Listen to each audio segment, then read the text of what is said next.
I'm going to get to some of y'all's comments because there was actually a lot of comments, and there are various people talking shit to me and all that. Rather than replying to everyone, there are several of you I will just reply to here, and we'll be done with it. Regardless, thank you for listening. I'm cool with you. I have no beef. I don't even fucking know you. So take whatever I say here with a grain of salt. Most of your comments were about the David Ellefson thing. God damn. I'm just going to go ahead and get into it. Let's see. Here we go. This is my first threat that I've gotten on YouTube. I've gotten various threats on other platforms, but here Steve Damien says, "We will find you, YouTuber." Next, Sean Britton says, "Sticky fingers, weird, stringy, long 80s hair, wants to spend time with his family after cheating, having maturation videos go viral." I assume he meant masturbation videos. Really seeing anybody with like long, stringy 80s hair nude is odd. It doesn't look right. You know what I'm saying? A fucking old 80s hair motherfucker jacking off. That's funny. Come on. My girl Wendy Head 7 says, "As a girl, I'm so disgusted." And it is kind of disgusting. As I said, you think about it, it's funny, it's disgusting. It's everything that makes something great. Next, my boy Chris Cassidy, who's made it on 2 episodes in a row, says, "If you watch teen porn, you're a hypocrite." God damn it, Chris, you're wrong again. And here's why. Okay. In your scenario, you're saying that if I were to watch a 19-year-old in a pornographic film and shake my dick up over it, that I'm no different than David Ellefson, which is what we call in the business a false equivalent, and they are used often on the internet. It's where you claim that something is the same when it is in fact not the same whatsoever. First off, I'm not anywhere near Dave Ellefson's age. In that case, you have a 19-year-old woman who has made a decision to fuck on camera and have the video distributed. She gets paid for it. By the time I see it, she's cashed the check and moved on with her life. She doesn't know me. She certainly doesn't look up to me and see me as some fucking hero of hers. She doesn't give a fuck whether I watch it or not. She is not affected by me jacking my dick off over it. We have zero connection whatsoever. In David Ellefson's case, he pretends to be her friend for years. More than anything, that is the part that grosses me the fuck out.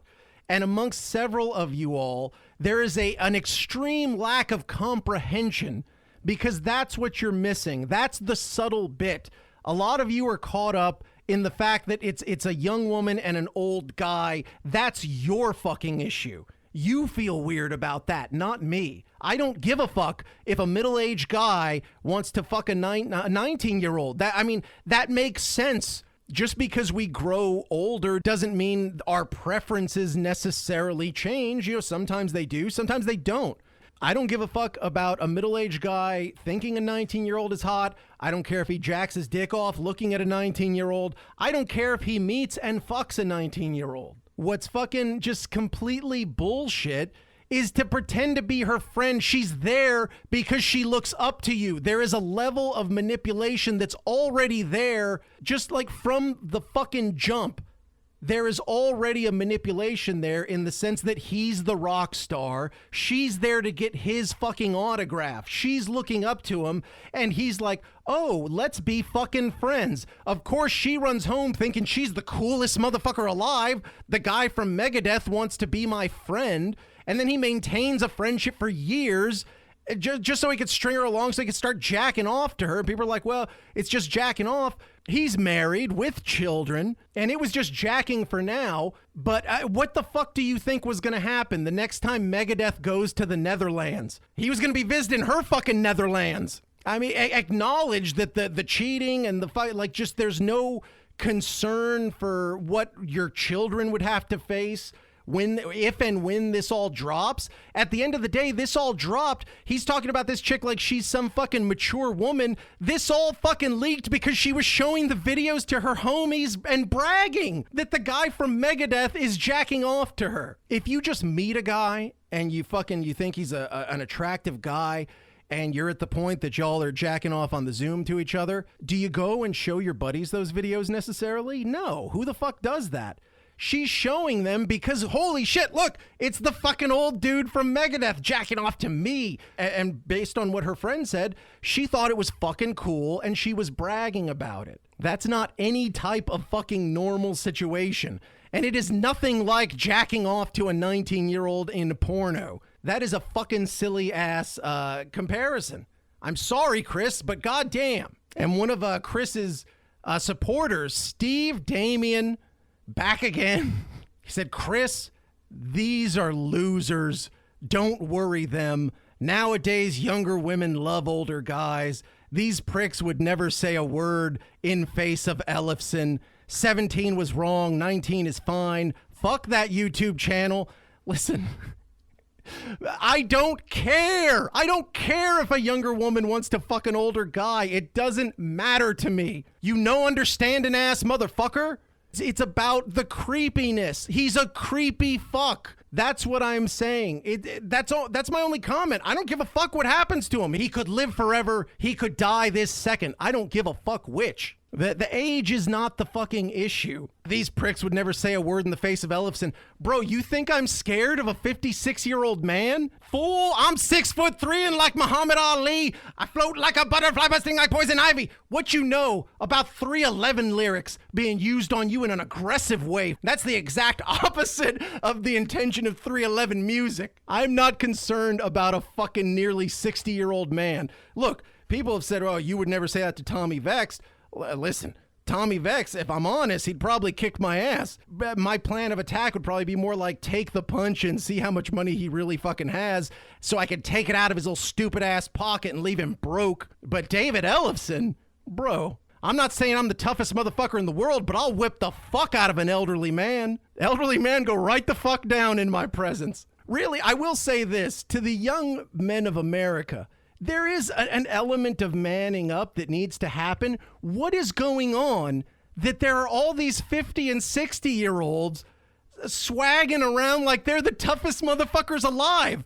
If a 60-year-old steps to you, you should feel fine headbutting him right in the fucking face. Bring me 2 or 3 60-year-olds. The older, the better. Bring me some motherfuckers that I can just threaten to punch and they'll fucking seize out. That's what I want to do. I'm going to pretend like I'm doing it with my mind. Bring me all your old. I will knock out any old motherfucker. Next, Shadow says, obviously you don't understand the concept of an older man who wants some younger pussy. And if you think there's something wrong with that, then you need to grow some balls. Once again, bro, I have zero issue with it. I get it. It's fine. Your comprehension level, once again, is low. I wonder how you live your life. Maybe you need a goddamn conservatorship. Next, Wolf Beard Snarl. Wolf Beard Snarl says, angry boy sounds like he gets no pussy at all. And several of you claim that I never get pussy and various versions of I don't get pussy and I am a pussy and various pussy things. Listen, dude, I'm not here to argue with internet guys as to whether I get pussy. I'm not here to fucking prove that to you. There is a handful of ladies who can speak to my ability to penetrate and make love in various fashions. But I'm not here to prove it to you, buddy. Next, Howard Kendrick. And this was actually in response to the Tommy Vext stuff. If you'll remember Tommy Vext generally doing Tommy Vext things, fucking replying to that, says, this guy is a hater and was bullied. At least he speaks his mind and isn't afraid of it. Since you are scared, since you're a liberal. First off, I'm not liberal. Don't get it fucking twisted. These fucking assholes on the internet think that everybody is one or the other. I understand if you're far right, you could say either we're with you or against you or whatever. I get that. But dude, I live in Texas. I'm not a fucking liberal. I mean, look, by Texan standards, I would could be considered a liberal. But by Northern standards, I would be probably moderate to Republican, like moderate leaning Republican. I think that everybody has made everything into politics, and not everything is politics. There's a lot of shit that isn't.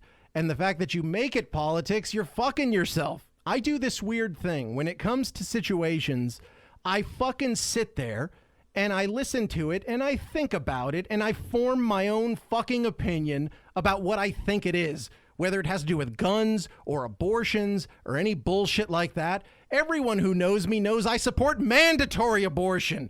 We need 1 or 2 years.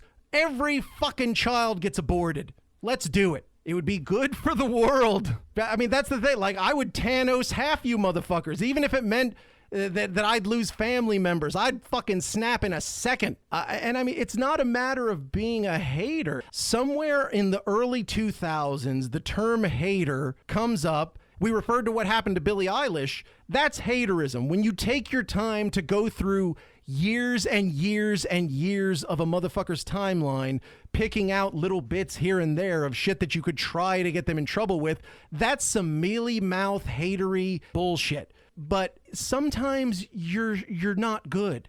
You know what I'm saying? The hater thing has been a way to really shrug off any criticism whatsoever. And sometimes you're not good. Sometimes you fucking suck. Sometimes, and I mean, it applies to everyone. There's sometimes, dude, I gotta edit this fucking show. There's sometimes I go back and I'm like, oof, that one fucking, that wasn't great. There's sometimes I listen to it and say, shit, that one came off nice. But you're not always great. Sometimes you're gonna do things that fucking suck. And you learn from that. That's how you grow as a human fucking being. It's not cool to live in a world where nobody can ever say shit to you and nobody can ever, give you any sort of real criticism because you're like, well, they're just haters. No, sometimes you suck. Sometimes you suck. I wasn't bullied. I don't know how to prove it to you. But listen, you guys are the wolves. We're all the sheep. You are all the alphas. These motherfuckers, that's something I love. All these motherfuckers will tell you about alphas and that they're alphas and everyone else is omegas. Do you not understand how the fucking alpha concept works? There's not a bunch of them. In every type of animal that uses the alpha system, you will know the alpha when you see them. They're bigger, they're stronger, they're faster, they're better in almost every conceivable way. That's what makes them the alpha. You can't be like a pale 400-pound, bald 5'2" motherfucker and claim you're an alpha. It's not possible. That's not how the alpha thing works. It's a function that nature has that allows species to become stronger generation by generation. It's how we've evolved up to this point, the alpha system. There's not a lot of alphas. You and your homies can't all be alphas. If you're a true alpha, if another motherfucker is like, oh, I'm an alpha too, you'd headbutt him right in the fucking face. You'd say, no, I am the alpha. There can only be one. You motherfuckers don't understand shit. Get a fucking dictionary, dictionary.com, whatever the fuck it is.